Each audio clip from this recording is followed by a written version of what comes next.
Afternoon, everyone. My name's Fred Cullum. I'm chair of IOSH West of Scotland branch, and it's a pleasure to be able to welcome you all in this last meeting of the session. Before I introduce our guest speaker this afternoon, I would like to highlight that we'll have questions and answers after the presentation, and any questions that we're not able to answer today, we can get back on these. The session today is being recorded and it'll be put onto the YouTube and the IOSH branch website, and the link's in there. If there's anyone new to the branch and to the meeting, please feel free to introduce yourself through chat as we go through the meeting today.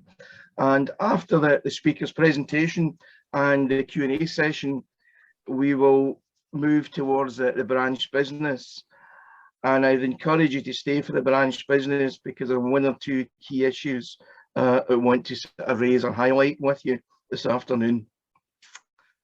So our speaker this afternoon is Peter Bennett, OBE, and Peter is chair of the Access Industry Forum, managing director of PASMA, executive director of the Ladder Association, past president of IPAF, and chair of a test and research centre, and chair of the board of trustees for the Norfolk Foundation.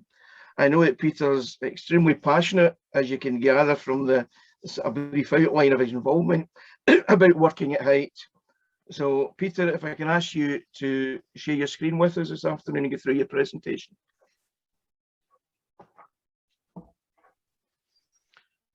Okay, can you see that now? Yes, that's fine. Yeah. Great stuff. Good afternoon, everyone, and thanks to Fred and the IOSH West of Scotland branch for inviting me to speak to you today.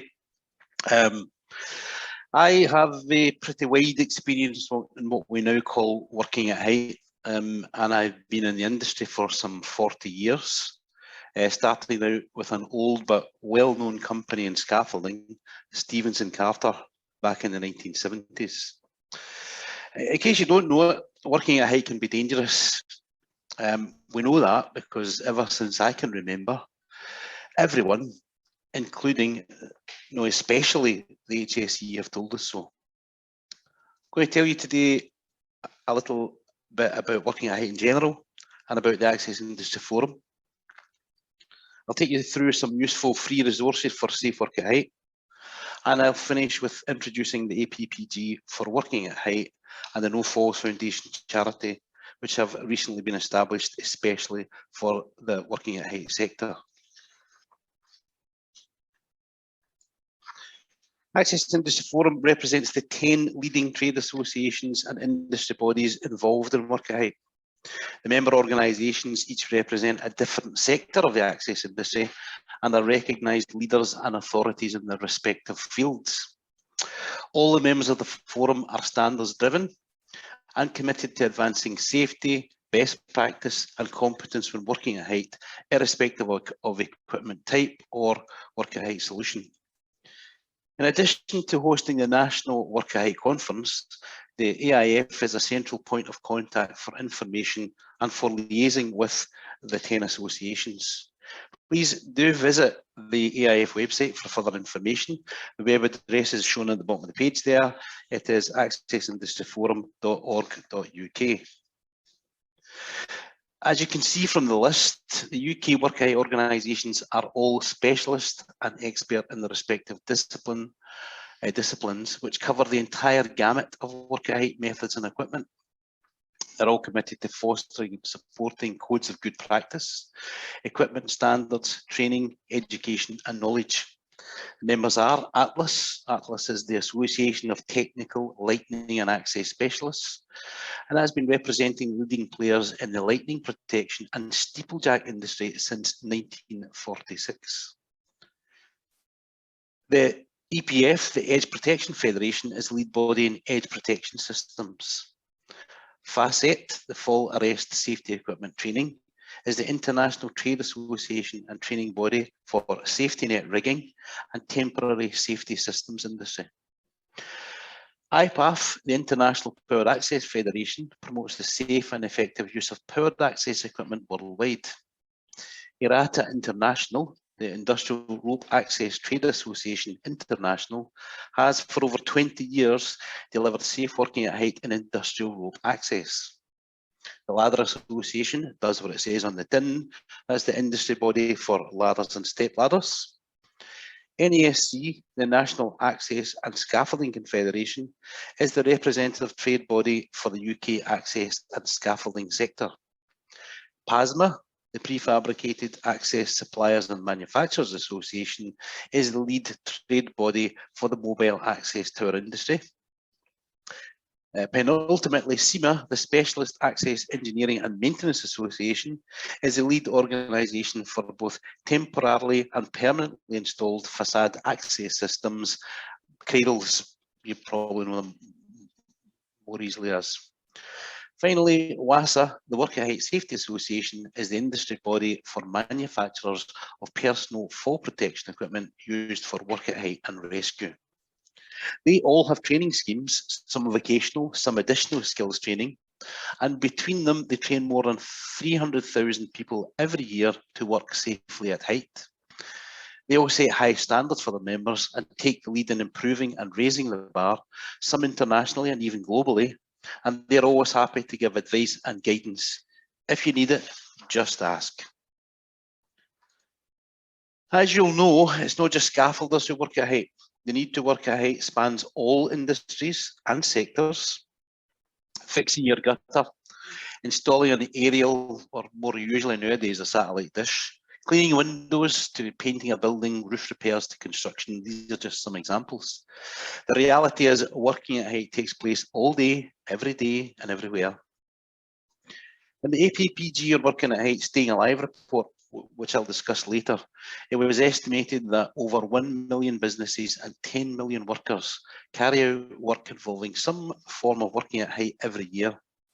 That's a lot of people working at height, and if you or your team work at height, you are sadly at risk of falling from height. Mentioned within the same report is where Professor Lofsted's, who undertook a review of health and safety legislation, and he noted that a small number of managers were correctly able to define work at height. So what is work at height? Work at height is work in any place where a person could fall a distance liable to cause personal injury. It could be above, below, or at ground level. Note the use of the word could here, because the Health and Safety Executive have changed the perspective on enforcement action. Now, the risk of an accident occurring is sufficient evidence for the HSE to intervene. Below ground level could be considered work at height if, for example, a hole has been excavated. Someone could fall from an unprotected edge. At ground level could be considered work at height if, for example, is alongside an empty swimming pool. The regulations are universal. They apply everywhere, in every industry, and to every work activity at height. The sad fact is we probably all know someone who's had a fall, the so-called lucky ones, who could be left with life-changing injuries, injuries that might prevent or restrict the work that they can undertake. In some sectors, if they're lucky, people can be given light duties. A place is found for them in the yard, loading trucks or keeping the kit tidy. But let's not forget, falls from height affect families, friends and workmates. A fall from height could jeopardise a person's livelihood and their families if they never return to work ever. That's before we even think about the long-term damage to a company's reputation, potential prosecution, increasing larger fines and even prison.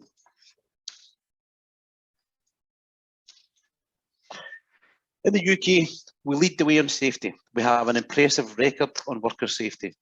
And as you can see here, we have some of the lowest accident and fatality rates of any developed country.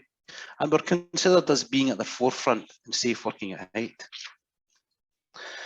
And yet, The figures from HSE show 142 workers were killed in 2020-21.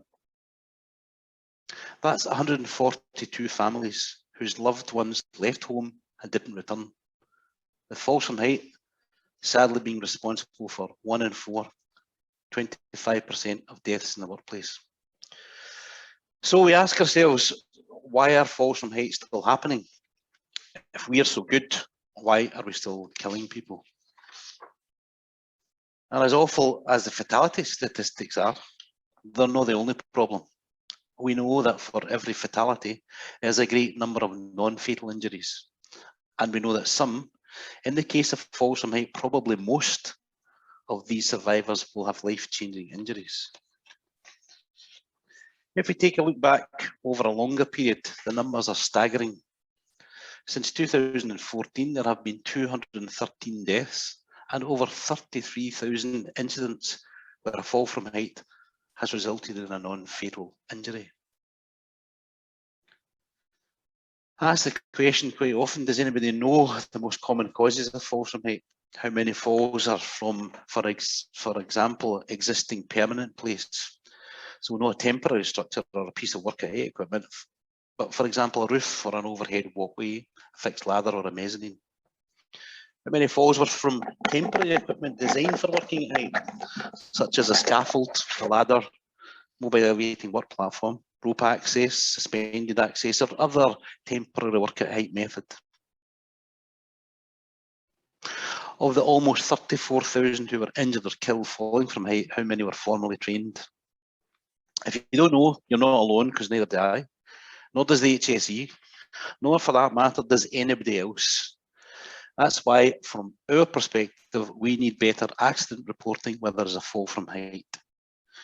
The cost to us, to society, is considerable.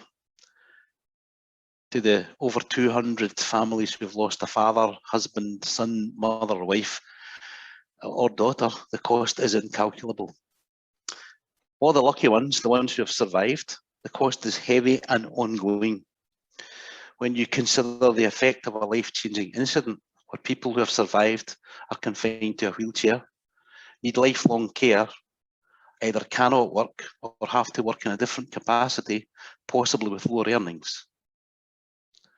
Well, we could accept that and we could say to ourselves, working at height is dangerous. The attrition rate is what it is, always has been and always will be. Or we could say it's not on. We're going to do something about it.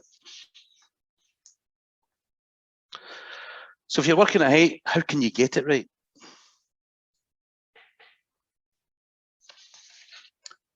Safe working at height starts with good planning. The working at height regulations formalise the principles of control measures, the hierarchy for working at height. The hierarchy starts from the standpoint that the best way to avoid a fall from height is to avoid working at height. Ideally, through design or engineering, it could be, for instance, prefabricating components off-site. If you cannot avoid working at height, you should use an existing safe place of work to prevent a fall from height. Firstly, and preferably using collective fall prevention measures. Collective refers to it protects everyone, and preventive stops or prevents the fall. For example, a guardrail.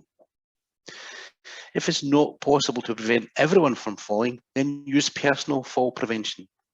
And by that we mean personal. It prevents you from falling, and it prevents you from, or stops you from getting yourself into a position where you can fall. For example, a harness and a restraint lanyard. Collective measures are what we call passive. So that means you don't have to do anything to make them do their job. Personal measures are what we call active. That means you need to do something to make them do their job. For example, you need to put on a harness, you need to attach a lanyard or a carabiner. There will be times when avoiding or preventing a fall is not possible.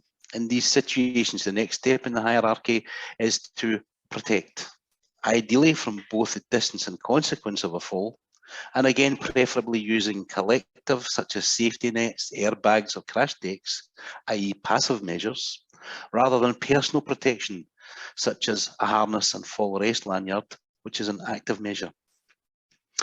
If you cannot protect against the distance and consequences, protect against the consequences. Despite what people may say, it's a fallacy to assume that because someone is wearing a harness, they're automatically working safely at height. One of the difficulties, one of the problems with the use of harnesses is that, as we have mentioned before, they are active. You need to do something. And all you have to do is forget about it, inadvertently forget to attach your lanyard, and the effects could be devastating and could be fatal. You cannot apply any of these. Your last and only resort is additional training and supervision. You need to know your stuff, you need to be trained, and you need to be competent in using the work at height method that has been selected. So in summary, avoid the fall by avoiding work at height, prevent a fall through collective prevention, or as a last resort, protect against the risk of injury after a fall using fall protection. Okay, we've worked through the options for avoiding work at height, and let's say in a real life example, we cannot avoid it. How do we apply the hierarchy of control measures? If you have any influence at the design stage, design out the need to work at height. Changing a light bulb, bring the light down rather than sending the person up in the air. If regular access will be required, think of a permanent structure, a walkway or a gantry, for example. As you can see from this slide, there are lots of solutions available for working at height, from ladders to towers, MUPs to mast climbers, scissor lifts to scaffolding, rope access, edge protection, and much more. So how do we choose the right solution? Well, the first thing you would say is avoid being prescriptive. Ruling options out prevents people from taking into account local conditions. We don't want to encourage a workforce who cannot or are not allowed to think for themselves. When you complete the risk assessment, you should be considering the most appropriate solution for the task. Be mindful of local conditions and be prepared to accept feedback from the people who are actually undertaking the work. A culture where people are comfortable speaking out and providing the perspectives is, in our view, essential. When selecting the right solution for the task, a common mistake is to start from what you know. There is no one size fits all with working at height. There could be several options available, and you really have to assess the task and decide the best solution. Know the one nearest to hand, or the one that you already have on site, or the one that you've got in the van. The Access Industry Forum can help. We've already heard that the AIF is a group of not-for-profit industry bodies, each their subject matter expert in specific work at height areas. All have guidance freely available and a network of members who can help. Feel free to contact them when you need specific advice. You'll find the contact details of all AIF members on the AIF website, as we said in the bottom of the page there, accessindustryforum.org.uk. Okay, so you've provided the best method of working at height, best method of access for the task, equipment selected. Is that the job done? No, not quite. Because accidents do happen, an often overlooked element of working at height is how to rescue an injured party. What happens in the event of that an operative needs rescuing? Do you have the right procedures in place? The good news is that the casualty is safe for now. As the example shows, the safety netting in this case has successfully caught a falling worker. But the next challenge to you is how do you get that casualty to ground in a safe and orderly manner? You've got an operative who needs rescuing. Perhaps the person is in shock. Dialing 999 or hoping for a helicopter is not a rescue plan. Your rescue plan is an essential part of work at height planning. Don't leave the ground without one. Remember, fail to plan and you plan to fail. When it comes to work at height, you need to have the right people, with the right training, right planning, and the right equipment, and they will deliver the right result. So how can you get the right results in practice? As I've already said, every situation is different, and there is no one-size-fits-all solution. There are different challenges for different duty holders, from client to designer, manager, through to the operatives that will actually be undertaking the work and at the sharp end. We realize it can be very difficult to separate the specific responsibilities for each different duty holder. So the Construction Industry Advisory Council, CONIAC for short, addressed this challenge by publishing a series of guidance documents called Safety Steps that we recommend for your use. Although they've been targeted at the construction sector, the advice, like the challenges, is the same for any work at height, from facilities management to domestic repairs, industrial to agricultural, construction to leisure. The Safety Steps guidance starts with a range of questions to consider and provides prompts to help you evaluate the risks and issues when working at height cannot be avoided. Importantly, it recognises that everyone has a role to play in working safely at height: clients, designers, managers and supervisors, as well as operatives. These documents are enabling documents, and what that means is that they were created to be used by people who create outputs that are aimed at those duty holders. So in creation of flowcharts, training materials, toolbox talks, posters, sticker campaigns, and in the creation of specific rules or guidelines. Ultimately, anything that you create that corresponds with these will be correct. However, this guidance is general rather than specific. So it won't directly tell you that you would need to control specific risks, but it does contain information that underpins those specifics that you can, of course, get from us in the AIF. These documents are available to download free of charge from the AIF website.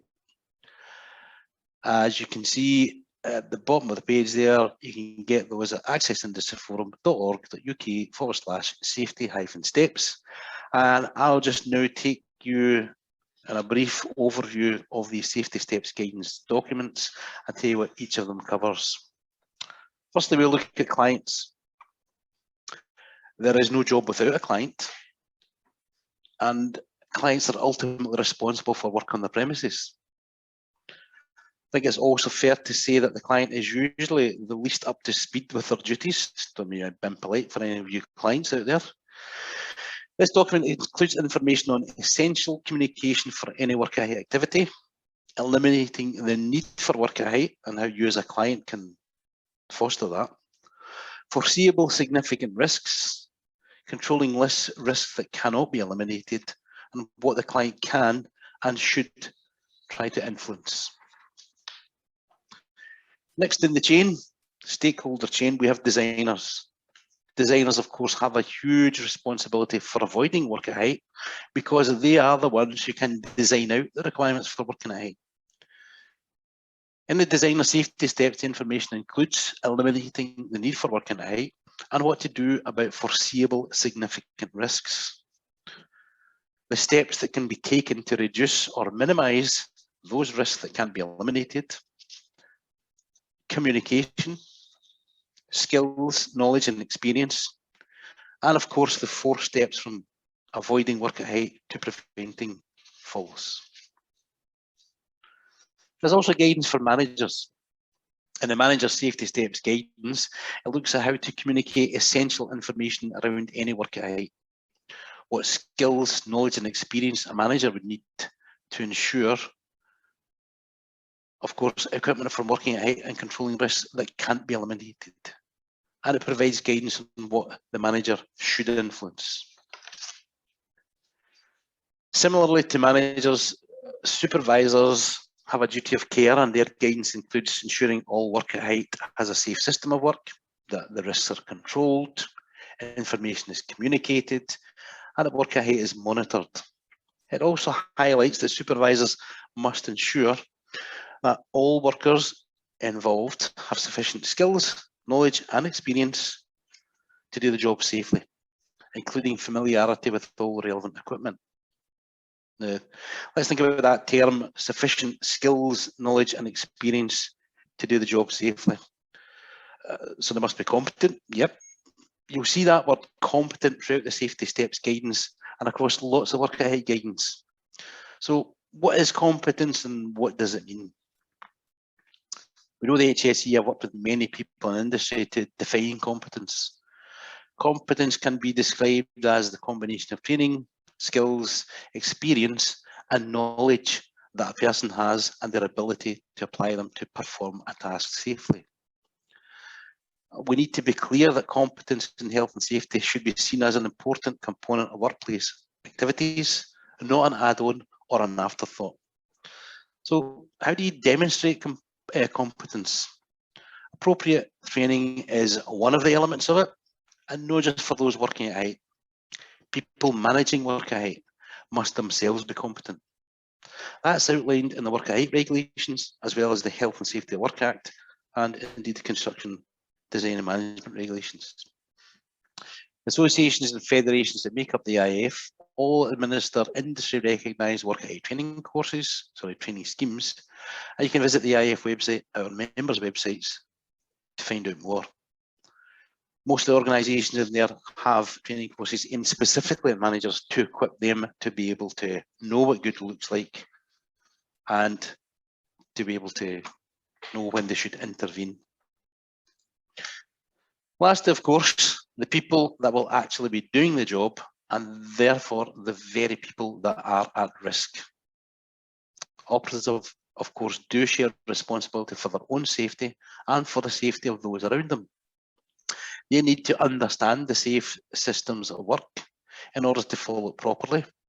So the guidance includes information on what they need to work safely at height, what equipment may be suitable, and what they should check before starting work.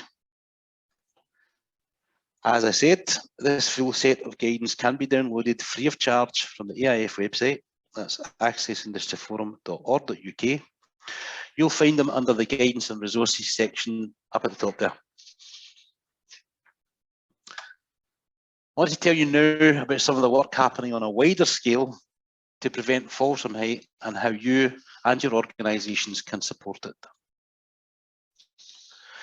Firstly, there's an all-party parliamentary group on working at height. It's called an APPG for short. It brings together MPs and peers with government, industry leaders, trade associations, SMEs and contractors to raise awareness of the risks of working at height, to understand why accidents happen and to propose effective, sensible measures to make work at height safer. When you consider over 200 people have lost their lives to a fall from height over the last years, and that falls and falling objects are still one of the major causes of life-changing injuries and fatalities, the formation of an all-party parliamentary group to look into the issue is to be applauded. The APPG was first established by PASMA, who recognised it was a worthwhile, sensible and essential thing to do if we wanted to make a difference to the death and injury toll in the work at height arena, to invest in reaching out, communicating and persuading not just civil servants, but politicians. Those who make the policies and set the priorities that the civil servants implement. The APPG is chaired by Alison Thewlis MP, who's a Glasgow Central MP and the MP for the constituency in which our office is based. And it's set out to understand what could be done to prevent serious injuries and fatalities while working at height. The APPG received over 60 submissions of written and oral evidence and followed up with 2 oral evidence sessions to hear firsthand from fall survivors and probe into more details from some of the respondents. The report, Staying Alive, published in February 2019, was welcomed by all sectors of the work at height industry. I'd encourage you to read the inquiry report, which makes 6 recommendations on how to prevent more fatalities and serious injuries. The report is on their website at workatheight.info. You can see that at the bottom of the screen. And you'll also find details about upcoming meetings of the APPG, which you're very welcome to attend. They're virtual for the time being, and minutes from the previous meeting and links to their Twitter page and mailing list are also shown on that website. I'll comment on some specific elements of the report shortly, but I wanted to make a specific mention on objects falling from height. Objects falling from height also cause life-changing injuries and are also responsible for fatalities, usually of innocent people not involved in working at height.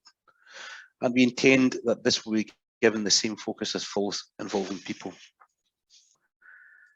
As Alison said at the report launch, our inquiry and report marks the beginning of the APPG's work. Working with industry and government, we hope to make recommendations that will create a safer environment for the millions who work at height every day. Although the report makes 4 recommendations, I want to focus on 3 that will make a significant difference to working at height. Making adjustments to RIDDOR, the reporting of incidents to diseases and dangerous occurrences regulations reporting, to enable the introduction of simplified reporting without placing any additional burden on industry. The APPG recommends that recording the scale of a fall, the work at height methodology used, and the circumstances of a fall will contribute to accident reduction. Secondly, is the appointment of an independent body, independent of government and industry, to enable confidential, enhanced, and digital reporting of all near misses and accidents that do not qualify for RIDDOR reporting. The data gathered would be shared with government and industry to inform and improve health and safety. It's likely the independent body will follow similar lines to organisations that exist in other sectors. And lastly, the creation of a digital technology strategy. The last meeting of the APPG, we explored this and we got some information from a number of the work at height organisations as to what they are doing in respect of applying digital technology to make step changes in improving work at height safety. Finally, for today, I'd like to introduce the work of the Norfolk Foundation, a charitable incorporated organisation. But first, the one thing I want you to remember from today is that falls from height, although they seem like it, are not isolated incidents. As I said earlier, more than 10 million people work at height as part of their job, and 99 people fall from height in British workplaces every single day. 99 every single day. 38 people every year, on average, die after falling from height at work in the UK. That's 1 person every 10 days. If those fatalities and injuries were due to a plane crash, there would be an immediate investigation and inquiry. But because they're seen as isolated incidents, because no connection is made, no enough is done about it. But falls from height are no isolated incidents. There are patterns of underlying causes. We can learn from them, and it's important that we do, because then we can stop the same thing happening again. We know that unsafe equipment causes accidents, so we need to commit to taking steps in our own workplaces to ensure that people only ever work at height using equipment that is known to be safe. We know that training makes people less likely to have an accident, so we need to commit to ensuring that everyone who works at height in our workplaces is trained. And not just a box ticking exercise, but that they've had proper hands-on formal training for the equipment they'll be using. We know that poor planning leads to accidents, so we need to commit to ensuring that our managers are trained to plan work at height properly and to recognise good when they see it and to recognise bad when they see it. When we cut corners, people fall, and when people fall, it can kill them.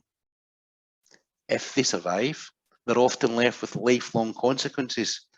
And I'm not just talking broken bones and head injuries, it's also mental health problems, financial worries, and long-term care needs. It affects their families, their friends, colleagues, managers, and those who witness the accident. For their employers, there's HSE inspectors at the door, negative press, traumatised staff to support their own mental health burden. There could be fines, criminal records, and even prison sentences to come.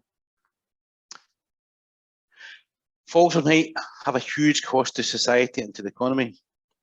Benefits payments, NHS spending and tax losses. It's estimated 572,000 working days are lost every year due to injuries caused by falls from height. No one wants a fall from height on their site, but with competing priorities, sometimes it's not that simple. If you're listening to me now, you're probably in a job where you can have some influence over this. Please keep banging the drum, safe equipment, training, proper planning. Do what you can to keep it at the top of the agenda. Back to that plane crash analogy. Something like that becomes headline news. It's a dramatic event. Every time you fly in a plane, which isn't very often these days, admittedly, there's a safety briefing beforehand. You're reminded that you're doing something a bit out of the ordinary. In contrast, working at height for many of you and for many of your employees is very ordinary. It's something thousands of people do every day as a routine part of their job. It might be repairing a roof, installing signage, cleaning windows.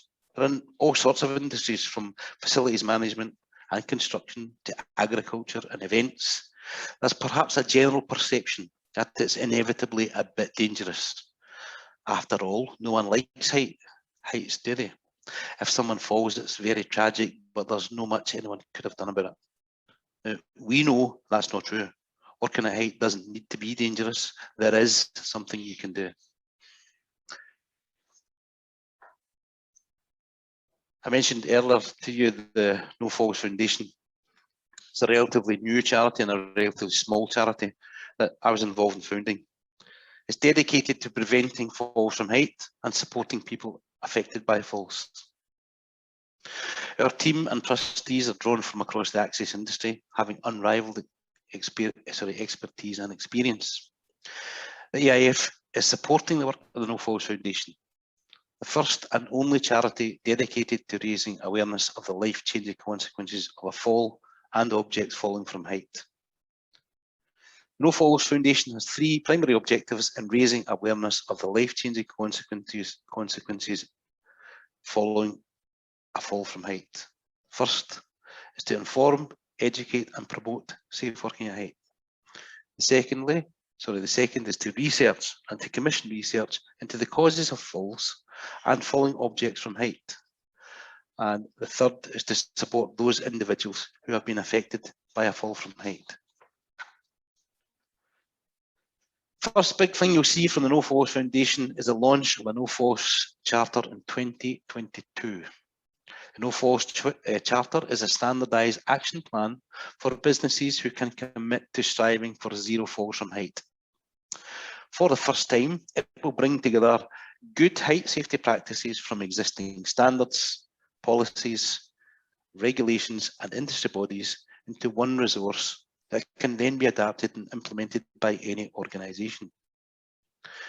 We already know organisations want to prevent falls from height, but to make it practical for them to make big changes that will actually prevent more falls from height, we need to remove some of the barriers and we need to provide an incentive. The No Falls Charter will do both of those things.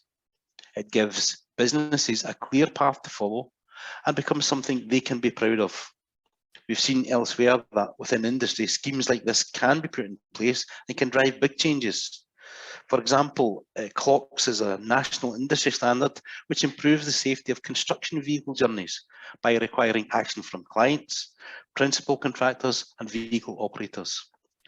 They've been able to demonstrate a 47% reduction in casualty rates for those who implement clocks.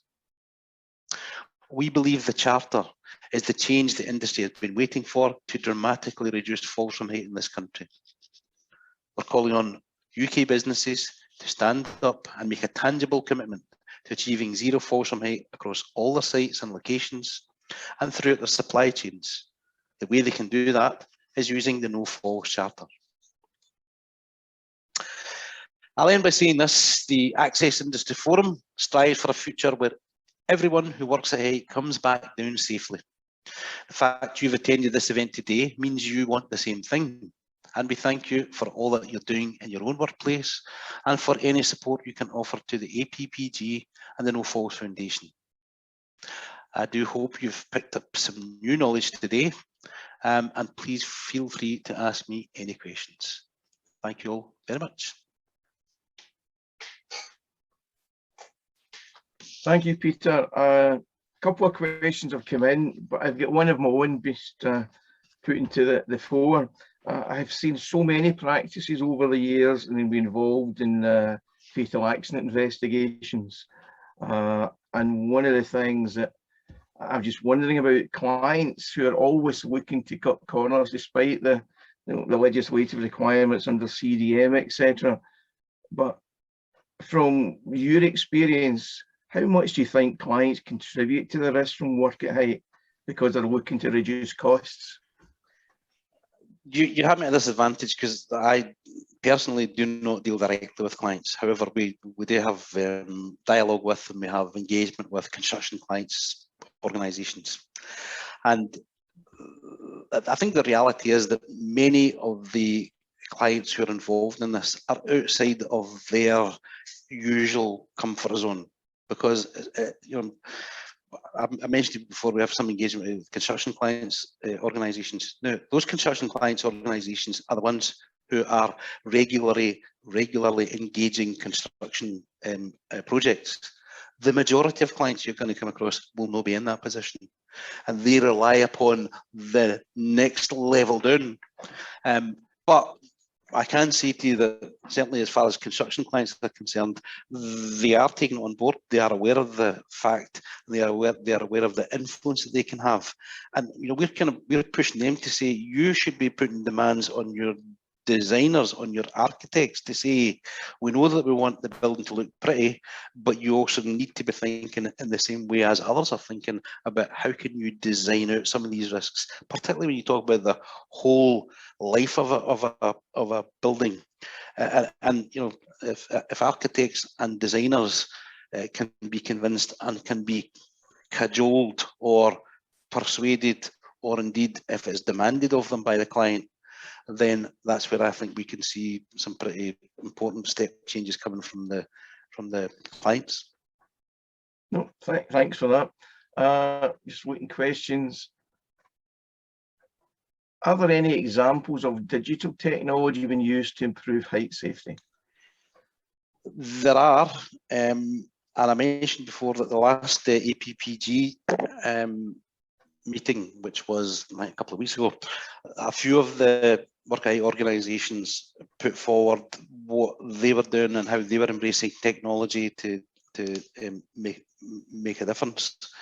There's a few examples that I can think of. Certainly our colleague, I mean, perhaps one of the easiest ones is we were all forced, even though some of us had been working in this direction beforehand, but we were all kind of pushed towards virtual learning and e-learning by the COVID pandemic, when we essentially had to take, we and others had taken all of our theoretical training and put it onto an online platform, which allowed anybody who needs to undergo that training to be able to complete and undergo the theoretical training in the comfort of their own home or in the office, do that first, and then go and do the practical training and the practical assessment thereafter.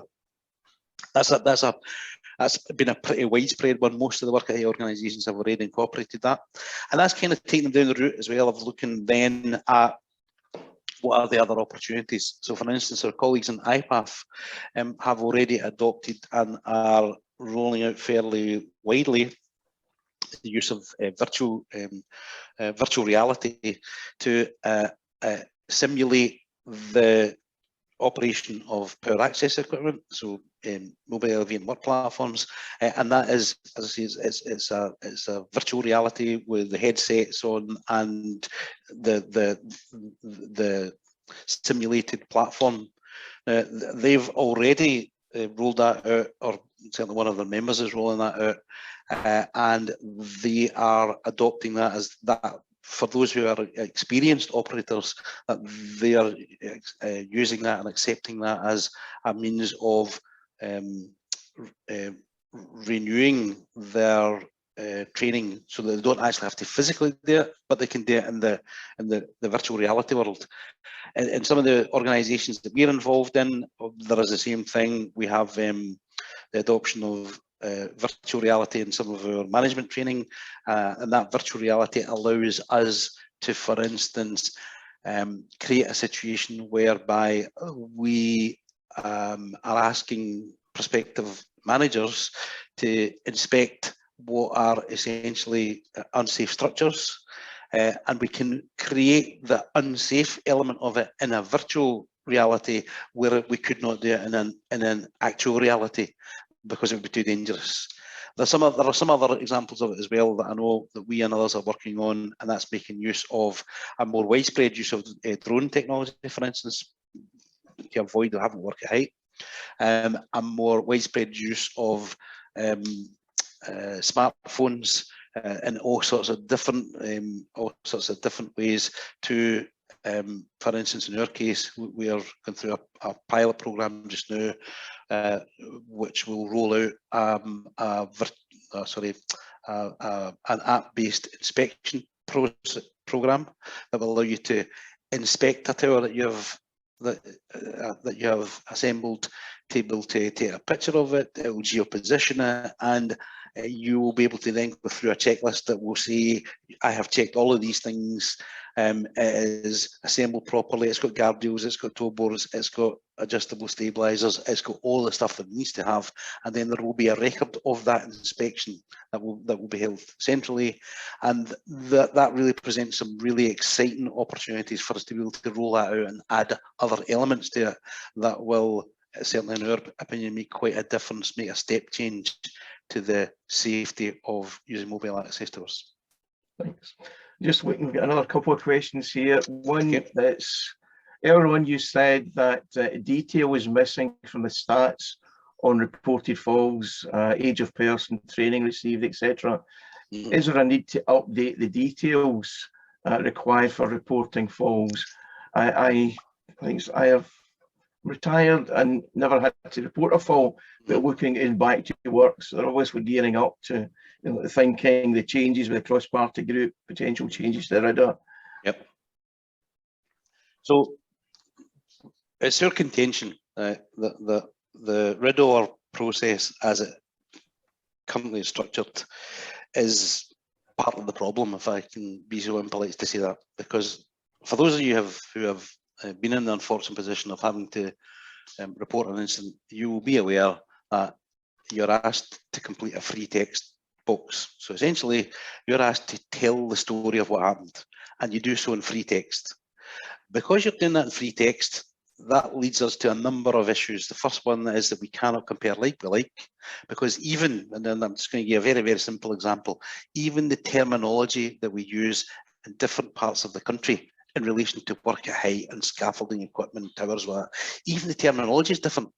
So you cannot get a direct comparison just because we use different terms. The second thing I would say to you is that when you are filling in that form, there will be many of you, for instance, safety professionals, who are well accustomed to the kind of things you've got to do and what you've got to say, and basically we'll cover it. And we'll say what you've got to say without putting in War and Peace. But then there will be those who are not familiar with it, and they will put in War and Peace, and they will be telling this entire story of what happened from first thing in the morning till last thing at night. And then there will be those who will want to perhaps put forward this report on the basis that it was nothing to do with me, a big boy done it and run away. And that's the problem when you've got free text reporting. We have advocated, and what we're trying to say to our colleagues at HSE is you should do that differently. You should do it differently, and you should have it in drop-down boxes. We know that if you're working at height and you were using work at height equipment that was specifically designed for that purpose, it can only be one of these 10 things, right? You just need to pick one. Yep. Even if we'd done that, that in itself would assist us tremendously in being able to say we know what equipment it was, we know how it's spread across the work at height gamut, And then, as you mentioned before, as that questioner had mentioned before, the other thing that we're really interested in is we really want to know, were they trained, were they not trained, what kind of height were they working at? Not really taxing questions, but by doing it in that way, by having drop-down menus, our contention is it would make it easier for people to complete, because you're giving them a choice of things, and then when you use drop-down menus, it just makes it all the easier for you to be able to compare like with like, apples with apples, orange with oranges, and then we get a clue as to where we should be putting our effort and where we should be putting our resource, which is what we're looking for. Thanks. No, questions are slowly coming in, Peter. So okay, you bear with me. Yeah. One question is, what's the most important thing a manager can do to prevent falls from height? Do you know what we would say? I'll tell you what I would say. The most important thing a manager can do is be prepared to intervene when they see something that they know is not right. Now, we would also go a wee bit further and say it's important that you know what good looks like, because what we find, and I'm not being impolite to anybody, but we find lots of organisations have now got the message, for the person who is working at the sharp end, they need to know what they're doing, so let's send them for the training. However, for the person who's managing or supervising that person, unless they've had training, how will they know what good looks like and what bad looks like? So they do need to know what good looks like. And then my contention would be the most important thing they can do is do not cross to the other side. If you see something that you know is no good, intervene and stop it.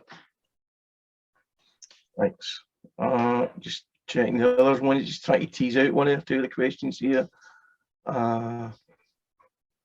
Is there still a reluctance to report near miss, etc., because employees fear they will be in trouble for forgetting their harness, etc., and on the other side, supervisors reporting but not actually engaging with the individual employee? So you've got someone, because it's maybe a blame culture, I'm guessing, that they don't want to admit to not having something. Yep. And it's not been reported because that would look bad in the supervisor, or the supervisor putting a report but not actually engaging, as I say, with the employee. So I cannot say for definite. I can give you my impression, right? And my impression is that there is still a reticence, there is still a reluctance to report. Listen, let me put it to this. We already know, and we are already reliably informed by our colleagues in HSE that they are well aware that RIDDOR is vastly underreported. And is vastly underreported, not by you guys, because the fact that you're here, the fact that you're a member of organisations, you're plugged into it. Where we have the biggest problem, where everybody's got the biggest problem, is when you go beyond the established organisations, the members of associations and federations and institutes, and when you go to the small to medium enterprises, that's where it's really, really difficult to get them to report. It's difficult enough to get them to report things that they're statutorily obliged to report before you even get to the things that could you report when something has not happened yet, it nearly happened. That, I think, is the biggest difficulty we've got to overcome, is underreporting everywhere. Thanks. One last question I'm going to sort of take from these here, and it's about local authority and advising contractors that they should always be using roof edge protection. Mm-hmm. But it's making things like gutter cleaning and small repairs and flat roofs so expensive that they're not being done. Is there an alternative solution? Owen was going back and looking at what equipment's about and risk assessment. But I'm just wondering if you get anything to add. Do you know, the thing is that with all these things, the technology is moving on. So there are other things that can be done, and I know I saw something not that long ago, and it was, I don't know how good it is, but I've seen it, and it is a device that you put into the gutter, and it will go all the way along and clean it. It will clean it as it goes. Okay, it's going to put it all down the ground, but it's made by the same people who produced the, what do you call them? You know, those robotic hoovers, robotic vacuum cleaners. Yeah. Same people done that, have developed technology that will allow you to put a robot up in your gutters to clear all the rubbish out. Now, that's only one that I've seen. There are many others, and you know, whilst I appreciate what's been asked of organisations and individuals in terms of putting up edge protection, does make it expensive. It is expensive, I get it, but so is the alternative. No, thanks for that, Peter. I'm going to wind up with the questions on that basis. If there's anything we pick up on, we can try and get it back onto the website if there's anything there. I'd like to say on behalf of the West of Scotland branch, big thank you for your presentation today. It's an issue that constantly needs, as you've outlined and some of the questions reflect on, raising awareness. It's not something you can just take lightly, and the outcome of that impact, not just individuals, but a lot of incidents impacting in families, which people forget about as well. So on behalf of the branch, thank you for your presentation today and being able to get through and answer the questions. Thank you very much indeed, Fred, and thank you to all of your attendees. It was my pleasure. We're always looking for an audience that we can preach to and get you this. As you say, it's one of these things. It's ubiquitous. It's everywhere. Everybody's working on it all the time, and part of our job is to try and keep that to the top of the agenda and make sure that we do something about it. Thank you again. No, thank you. Thank you. I will love you and leave you now. I'll leave you given where you're important. On our business now. Yeah. Thanks again. Thank you. The business for this afternoon and the meeting, the minutes had been previously put on the website. And if there's anyone looking for someone that can propose and second the minutes, if someone's able just to put that into the chat and we can pick it up from there. So don't be shy if you were at the last meeting and went through the minutes, just looking for a name to accept that it was a correct record and someone to second that. Any new members that we have, please feel free as we're going through the rest of the business to introduce yourself through the chat. And if there's any issues that it concerns you at any time, please put them through to the IOSH West of Scotland